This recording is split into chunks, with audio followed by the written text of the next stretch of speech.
Assalomu alaykum. Xabar 24 kanali o'z ishini boshladi. Kanalimizda birinchi bo'lsangiz, podpisatsiya va qo'ng'iroqchani bosib qo'yishni unutmang.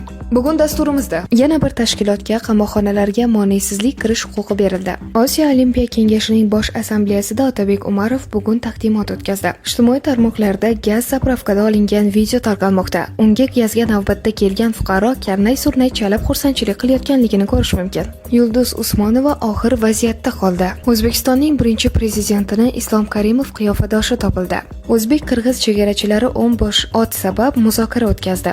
Endi esa shu va boshqa xabarlar tafsiloti bilan batafsil Xabar 24 kanalida kuzatib borishingiz mumkin. Yana bir tashkilotga qamoqxonalarga moneysizlik kirish huquqi berildi. O'zbekiston Respublikasida korrupsiyaga qarshi kurashish tizimini takomillashtirish munosabati bilan O'zbekiston Respublikasining ayrim qonun hujjatlariga o'zgartirish va qo'shimchalar kiritish to'g'risidagi qonun 2021 yil 19 noyabrdan kuchga kirdi. Qonun bilan Jinoyat ijroiya kodeksi jinoyat ishini yuritish chog'ida qamoqxonada saqlash to'g'risidagi hamda ma'muriy qamoqni o'tash tartibi to'g'risidagi qonunlarga qo'shimcha kiritildi. Endilikda qonun bilan Korrupsiyaga qarshi kurashish agentligi xodimlari korrupsiyaviy huquqbuzarliklar sodir etilishini o'rganish va tahlil qilish uchun jazoni ijro etish muassasalariga moneysizlik kirish hujjatlar bilan tanishish huquqiga ega bo'ladi. Osiyo Olimpiya Kengashining bosh assambleyasida Otabek Umarov bugun taqdimot o'tkazdi. Bugun Birlashgan Arab Amirliklarining Dubay shahrida Osiyo Olimpiya Kengashining bosh assambleyasi bo'lib o'tadi. Mazkur tadbirdan avval tashkilot ijroiya qo'mitasining yig'ilishi bo'lib o'tgan. Yig'ilish kun tartibida qit'amiz sportida kutilayotgan yirik kompleks musobaqalarda tayyorgarlik ko'rish bo'yicha fikrlar almashilgan. Ma'lum qilinishicha, bugun o'tadigan 40-bosh assambleyasida tashkilot vitse-prezidentlari, jumladan Otabek Umarov olimpizm targ'iboti, uni yangi bosqichga olib chiqish belgilangan kompleks musobaqalarga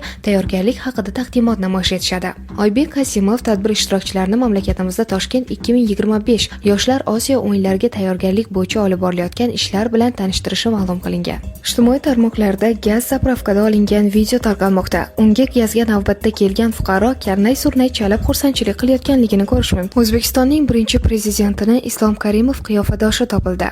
O'zbekistonda xizmat ko'rsatgan artist Ilhom Farmonovning o'g'li Islom Farmonov Instagramdagi sahifasida tashqi ko'rinishi O'zbekistonning birinchi prezidenti Islom Karimovni eslatuvchi odam bilan tushgan suratni joyladi. Islom Farmonov suratda "Sizlar ham o'xshatdinglarmi?" deb izoh qoldirgan. Post izohiga ko'plab foydalanuvchilar haqiqatan ham suratdagi inson Islom Karimovga o'xshashini yozgan. Foydalanuvchilardan biri bu insonning ismi Alisher Rahimov va birinchi prezident kabi samarqandlik ekanligini aytgan. Ba'zi foydalanuvchilar hazil tariqasida ba'zi takliflarni yozib qoldirgan. Tirik ekanlar-ku, qaytarib olib kelib qo'yinglar, benzin narxini tushirib bersinlar, dedi izoh qoldiruvchilarning biri. O'zbek-qirg'iz chegarachilari 10 bosh ot sabab muzokara o'tkazdi.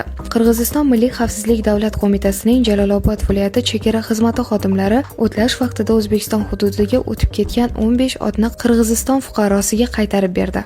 Qirg'iziston chegara xizmati xabariga ko'ra, 17 noyabr kuni So'qoq tumani Orol qishlog'ida yashovchi fuqaro O'zbekiston hududiga o'tib ketgan otlarni qaytarib berishni so'rab chegarachilarga murojaat qilgan. Uning so'zlariga qaraganda, 14 noyabr kuni o'tlayotgan vaqtida otlarni bir muddat qarovsiz qoldirgan. Qayd etilishicha, otlarni qaytarish bo'yicha Qirg'iziston va O'zbekiston chegarachilari o'rtasida muzokara o'tkazilgan. Natijada barcha otlar Qirg'iziston fuqarosiga qaytarilgan. Ta'kidlash joiz, ikki respublika chegara bo'linmalarining bunday tezkor hamkorlikni Qirg'iziston-O'zbekiston qo'shma davlat chegarasidagi muammoli masalalarni samarali va tezkor hal etish imkonini beradi. Yulduz Usmonova og'ir vaziyatda qoldi. Yulduz Usmonova 20 ta qo'shiqni bekor qilgani va buning sababini aytdi.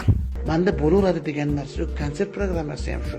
O'xshamasa buzib boshqatda yozishni boshlaydi. Konsertdan oldin 20 ta ashulani programma o'xshamagan uchun annulировать qilib, hammasini boshqatda yozib boshqa. Ijtimoiy tarmoqlar bloklanishiga qarshi murojaat rad etildi. Mening fikrim portali internet platformalari bloklanishiga sabab bo'layotgan moddani bekor qilish haqidagi murojaatni ko'rib chiqib, uni ovozga qo'yishni rad etdi. Ma'lum qilinishicha, kuchga kirganiga 1 yil bo'lmagan qoidalarni bekor qilish haqidagi takliflar qabul qilinmaydi. O'zbekistonda ijtimoiy tarmoqlar bloklanishiga sabab bo'layotgan shaxsga doir ma'lumotlar to'g'risidagi qonunning 27-moddasini bekor qilishni so'rab yuborilgan jamoaviy murojaatlarni veb portalga joylashtirish rad etildi. Mening fikrim, jamoaviy murojaatlar portali moderatori qabul qilingan paytidan 1 yil muddat o'tmagan hujjatga doir masala portalga joylashtiriladigan murojaatlarning predmeti bo'lishi mumkin emasligini bildirilgan. Mening fikrim, veb portali orqali elektron jamoaviy murojaatlar berish va ularni ko'rib chiqish tartibi to'g'risidagi nizomning 11-bandida mazmuni va ma'nosiga ko'ra veb portalga kelib tushgan, joylashtirilgan murojaatlarga o'xshash bo'lgan yoxud qabul qilingan paytidan e'tiboran 1 yil muddat o'tmagan vakolatli davlat organining qarori qabul qilib bo'lingan murojaat mening fikrim veb portaliga joylashtiriladigan murojaatlarning predmeti bo'lishi mumkin emas. Ya'ni mazkur qoidaga muvofiq sizning 746/21 sonli murojaatingizga bildirilgan O'zbekiston Respublikasining shaxsga doir ma'lumotlar to'g'risidagi qonunining 27-moddasini bekor qilish haqidagi taklifingiz 2021-yilning 16-aprelida kuchga kirgan bo'lib, mazkur masala u kuchga kirgan sanadan e'tiboran 1 yil muddat o'tgandan so'ng mening fikrim veb portaliga ko'rib chiqildi. Shu munosabat bilan murojaatingiz mening fikrim veb portaliga joylashtirilmasligi ma'lum qilindi, deyiladi moderator javobida. AI Saxon markali benzin narxi 9,5% ga pasaydi.